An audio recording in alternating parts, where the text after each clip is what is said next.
मुझे लगता है आज फिर से मुझे खाली हाथ ही लौटना पड़ेगा।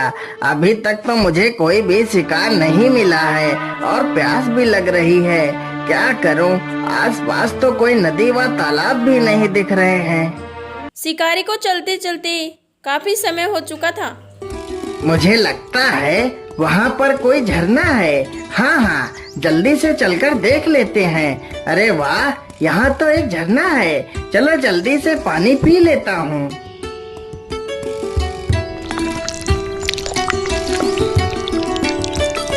अरे राम राम राम, अब मेरी जान में जान आई। पानी के बिना तो मेरी जान ही निकली जा रही थी। चलो अब शिकार ढूंढते हैं।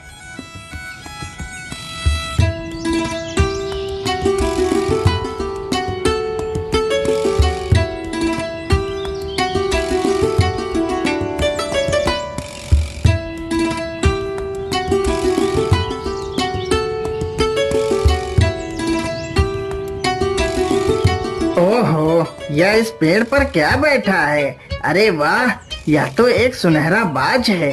यह बाज तो बड़ा कीमती लग रहा है। शिकारी अपना धनुष बाण छोड़ता है और वह तीर छूटकर बाज को जा गिर लगता है, लेकिन बाज जमीन पे गिरने की बजाय उड़ता हुआ जाता है। अरे चल चल चल चल चल, आज यह सारा खेत जोतना है। जल्दी चल। अरे राम राम राम, ये क्या है? इस बाज को तो किसी ने तीर मार दिया है, लेकिन यह बाज तो कितना सुंदर है, मानो इसके पंख सोने के हों। पानी पानी पानी। अरे ये बाज तो प्यासा है। रुको रुको, मैं तुम्हें अभी पानी पिलाता हूँ। किसान तुरंत पानी लेने जाता है और मटका उठाकर बाज को पानी पिलाने लगता है। मेरी मदद करो, मेरे शरीर से इस तीर को निकाल दो, मुझे बहुत दर्द हो रहा है। अच्छा अच्छा, रुको, मैं तुम्हारे शरीर से इस तीर को निकाल देता हूँ। संजीवन तुरंत बाज से तीर निकालने लगता है।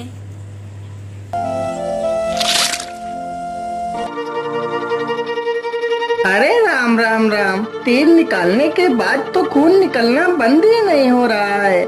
चलो चलो मेरे घर चलो, मैं तुम्हारे शरीर पर दवाई लगा दूंगा, जिससे तुम स्वस्थ हो जाओगे। किसान तुरंत बाज को लेकर अपने घर जाता है और उसके घाव पर दवाई लगाता है।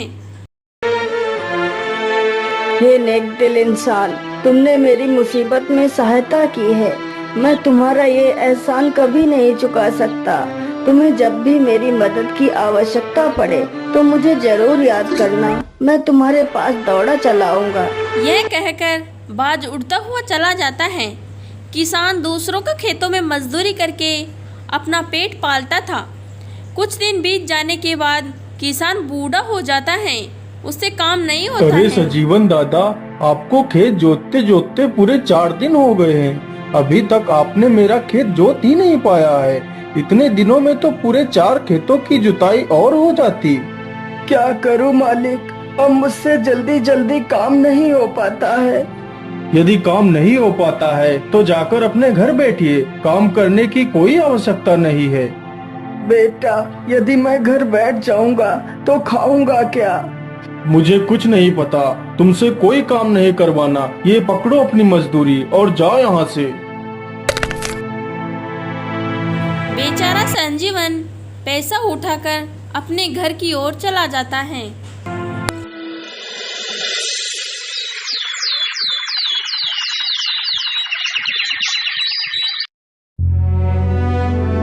हे भगवान, अब तो मुझे अपने पास बुला ले।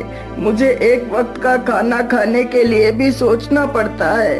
अब तो मुझसे कोई काम भी नहीं होता और ना ही मुझसे कोई काम करवाना चाहता है। मेरा गुजारा नहीं हो पा रहा है मालिक, मुझे मौत दे दो। हे प्रभु, तुम ही कोई रास्ता दिखाओ जिससे मैं 2 वक्त का खाना खा सकूं। क्यों ना मैं अपने मित्र बाज को बुलाता हूँ, वह जरूर मेरे लिए खाने का प्रबंध कर देगा। हे बाज, मेरे दोस्त, मुझे तुम्हारी मदद की आवश्यकता है। तुम कहाँ हो? हे बाज मेरे दोस्त, मुझे तुम्हारी अरे मदद की यह आवश्यकता आवाज तो है। मेरे तुम मित्र की कहाँ है। हो? मुझे लगता है मेरा मित्र किसी दुविधा में है। मुझे चलकर देखना चाहिए।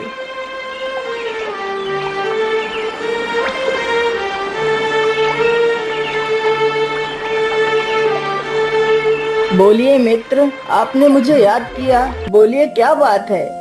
मेरे दोस्त, मैं बहुत मुसीबत में हूँ, मेरी सहायता करो। बोलो मित्र, तुम्हें क्या सहायता चाहिए? मेरे दोस्त, अब मैं बहुत बूढ़ा हो चुका हूँ, जिसकी वजह से अब मैं कोई काम भी नहीं कर पाता हूँ। आज मैंने 3 दिनों से कुछ भी नहीं खाया है। मेरे दोस्त, यदि तुम मेरे लिए रोज भोजन की व्यवस्था कर सको तो तुम्हारा बहुत एहसान होगा मुझ पर। तुम चिंता मत करो, मैं रोज तुम्हारे लिए समंदर से मछलियाँ ले आया करूँगा। उन मछलियों को खाकर तुम अपनी भूख शांत कर सकते हो। हाँ हाँ, तुम ठीक कह रहे हो बाज। इतना कहकर बाज वहाँ से मछली पकड़ने के लिए समुद्र के किनारे पहुँच जाता है।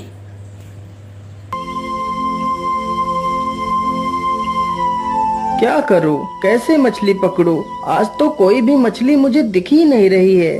सारी मछलियां जैसे गायब हो गई हों। अरे वो रही मछली। चलो चलो, जल्दी से इस मछली को पकड़ता हूँ।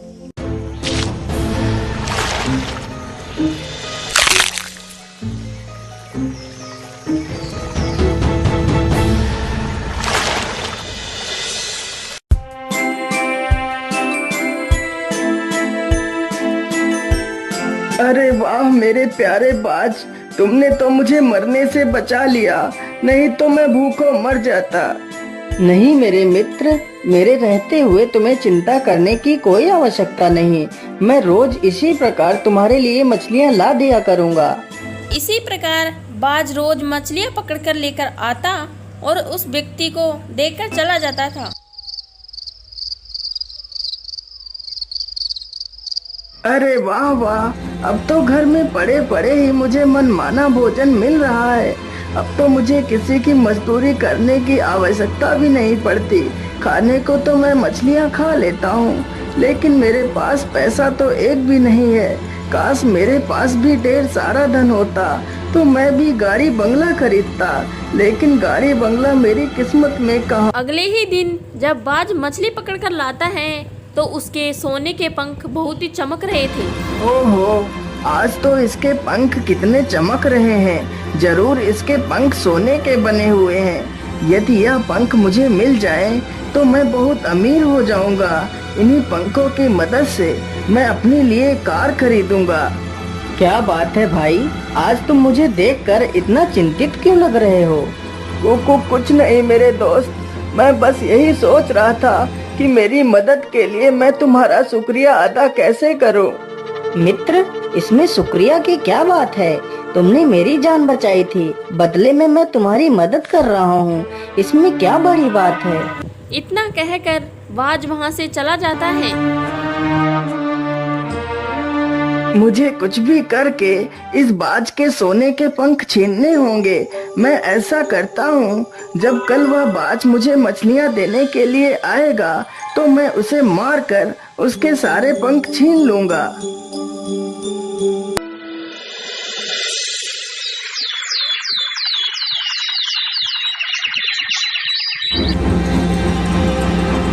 जब अगले ही दिन बाज मछलियाँ पकड़कर लाता है तो वह बूढ़ा व्यक्ति जो बाज नीचे आकर बैठता है तो वह पीछे से उसे पत्थर से मार देता है और बाज वहाँ का वहीं मर जाता है।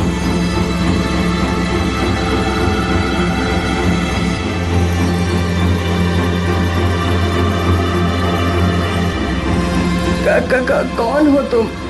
मैं एक ऋषि हूँ।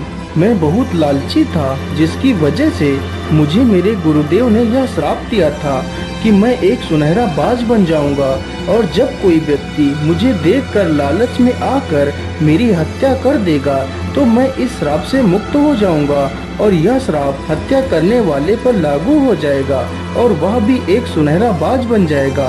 और आज तुमने भी वही गलती की है जो गलती मैंने की थी।